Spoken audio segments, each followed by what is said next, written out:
Shalom, saudara yang dikasih oleh Tuhan, memasuki video yang ke-12 dari pelajaran kita, karaktermu seperti ini yang Tuhan suka. Kita akan mencermati judul kecilnya, jangan suka ikut dengan perbuatan jahat. Hidup harus takut kepada Tuhan. Jangan suka ikut dengan perbuatan jahat. Hidup harus takut kepada Tuhan. Saudara, kita lihat firman Tuhan lebih dulu dari Amsal pasal yang ke-6 ayat 16 sampai dengan ayat ke-18. 6 perkara ini yang dibenci Tuhan, bahkan 7 perkara yang menjadi kekejian bagi hatinya: mata sombong, lidah dusta, tangan yang menumpahkan darah orang yang tidak bersalah, hati yang membuat rencana-rencana yang jahat, kaki yang segera lari menuju kejahatan. Saudara, yang tidak disukai Tuhan, yang menimbulkan kekejian hati Tuhan adalah kaki yang segera lari menuju kepada kejahatan. Saudara, hati-hati. Maksudnya Tuhan, jangan suka ikut-ikutan dengan perbuatan jahat. Saudara, berbuat jahat, mengumpulkan orang berbuat jahat akan lebih mudah daripada kita mengumpulkan orang-orang yang berbuat kebaikan dan kebenaran. Nah saudara, oleh karena itu nasihat firman Tuhan ini diberikan kepada saudara dan saya agar supaya kita tidak ikut di dalam dosa yang seperti itu. Tuhan tidak suka kita bergaul dengan mereka-mereka yang jahat demi mendapatkan sesuatu dan lain sebagainya. Pikiran jahat itulah yang diterapkan di dalam kehidupan sehingga dia merugikan begitu banyak orang.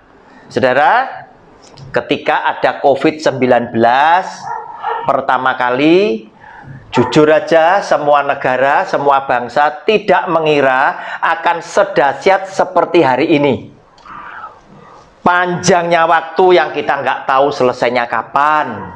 Tetapi saya selalu berdoa, Tuhan ampuni dunia ini tadi. Ampuni semua umat manusia yang Kau ciptakan yang sudah membuat hati Tuhan menjadi murka. Sudahi Tuhan di bulan Desember. Jika Engkau berkenan, supaya semua orang sedunia terbelalak matanya. Kenapa mesti Desember?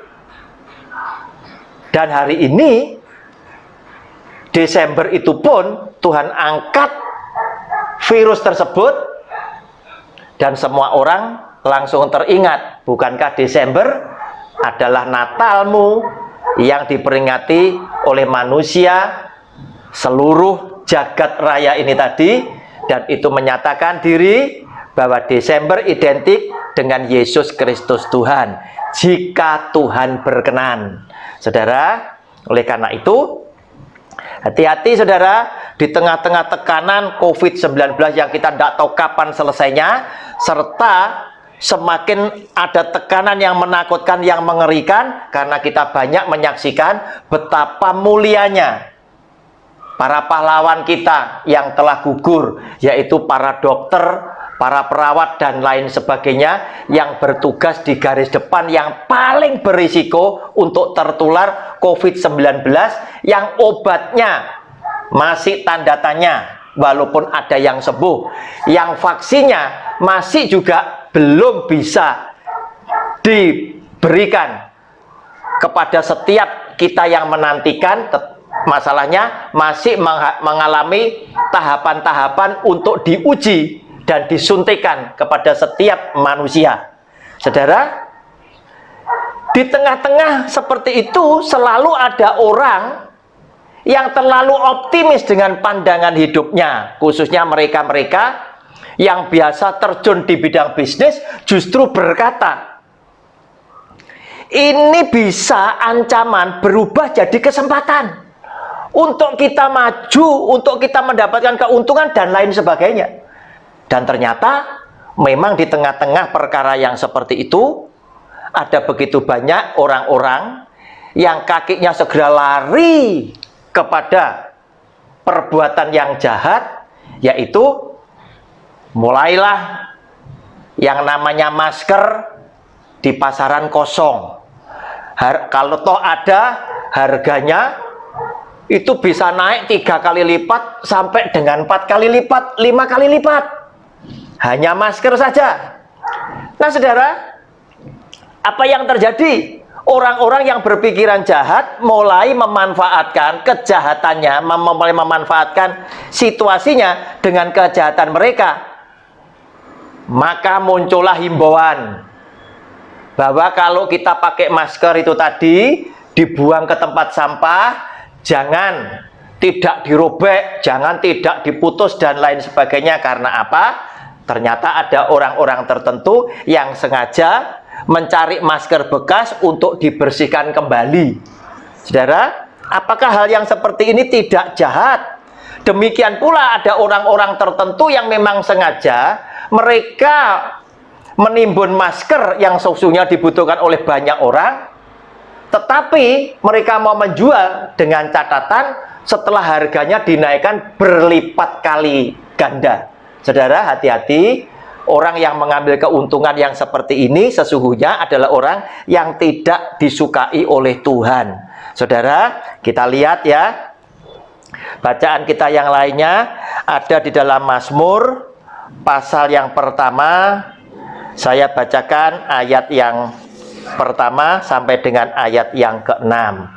Berbahagialah orang yang tidak berjalan menurut nasihat orang fasik. Mungkin orang fasik itu mulai berkata, mumpung ini kesempatan, kapan lagi kita dapat untung? Tetapi firman Tuhan berkata, berbahagialah orang yang tidak berjalan menurut nasihat orang fasik, yang tidak berdiri di jalan orang berdosa, dan yang tidak duduk dalam kumpulan pencemooh. Tetapi yang kesukaannya ialah Taurat Tuhan, dan yang merenungkan Taurat itu siang dan malam. Saudara, jika engkau dan saya adalah orang yang rajin merenungkan firman Tuhan siang dan malam, pastilah kita juga akan mendapatkan nasihat-nasihat Tuhan yang baik untuk kita lakukan dan menjadi berkat untuk banyak orang. Lihat, ada begitu banyak orang sampai kesulitan. Waduh, aku mau enggak pakai masker gara-gara apa? Petugasnya nanya, kenapa Bapak enggak pakai masker? Aduh, masker harganya mahal, tidak terjangkau untuk ukuran status sosial ekonomi seperti mereka. Saudara, sehingga muncullah ide-ide dari orang-orang yang baik, yang berpikiran jernih, berpikiran positif. Dia meluncurkan masker dari kain yang bisa dicuci, bisa dipakai lagi, sehingga tidak harus beli terlalu banyak. Dan puji Tuhan, karena banyaknya orang yang memproduksi masker saat ini, baik yang kain dan lain sebagainya, maka masker yang dulunya begitu murah jadi tinggi harganya, sekarang dari tinggi itu mulai harganya turun kembali. Saudara, ayat ketiga, ia seperti pohon yang ditanam di tepi aliran air, yang menghasilkan buahnya pada musimnya, dan yang tidak layu daunnya, apa saja yang diperbuatnya berhasil. Saudara, orang yang baik, tindakannya, perbuatannya, dia ini akan diberkati oleh Tuhan, selalu berhasil dengan apa yang dia kerjakan.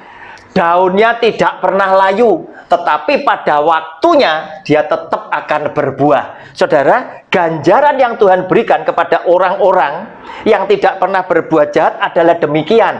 Tetapi orang-orang yang berbuat jahat, yang hanya memanfaatkan momentum tertentu, dia adalah orang yang tidak bisa mendapatkan berkat yang langgeng untuk selama-lamanya. Ayat keempat, bukan demikian orang fasik, mereka seperti sekam yang ditiupkan angin. Sebab itu orang fasik tidak akan tahan dalam penghakiman. Begitu pula orang berdosa dalam perkumpulan orang benar. Sebab Tuhan mengenal jalan orang benar, tetapi jalan orang fasik menuju kepada kebinasaan. Saudara, hati-hati, jangan punya hati yang fasik, jangan punya hati yang jahat, yaitu kaki yang mudah berlari menuju kepada kejahatan, di mana engkau memanfaatkan kesempatan-kesempatan di tengah-tengah rakyat atau banyak orang menderita, engkau menuai hasil sebanyak-banyaknya di atas penderitaan orang lain. Ini jelas Tuhan tidak suka. Demikian pula jika saudara membaca firman Tuhan dengan teliti siang dan malam, engkau pun juga akan mendapatkan perintah yang mengejutkan. Dia berkata, terkutuklah orang yang menimbun gandum. Padahal di tengah-tengah ada begitu banyak rakyat yang membutuhkan gandum karena perut mereka lapar. Sengaja terkadang ada begitu banyak orang yang oleh karena modalnya yang kuat, gandum dan lain sebagainya, ditimbun di dalam gudangnya dengan satu niat jahat, yaitu aku bisa memberikan gandum, catatannya satu, jika harganya cocok. Saudara, apa yang dilakukan juga oleh orang yang namanya Yusuf, anak Yakub yang dikasih. Ketika semua orang tidak punya gandum, semua ada di dalam tangan dan genggaman tangan Yusuf, karena Yusuf menjadi orang nomor 2 setelah Firaun di negeri Mesir. Maka sesuai dengan hikmat dari Tuhan yang diberikan Tuhan kepada Yusuf, Yusuf menjadi orang yang tulus hatinya.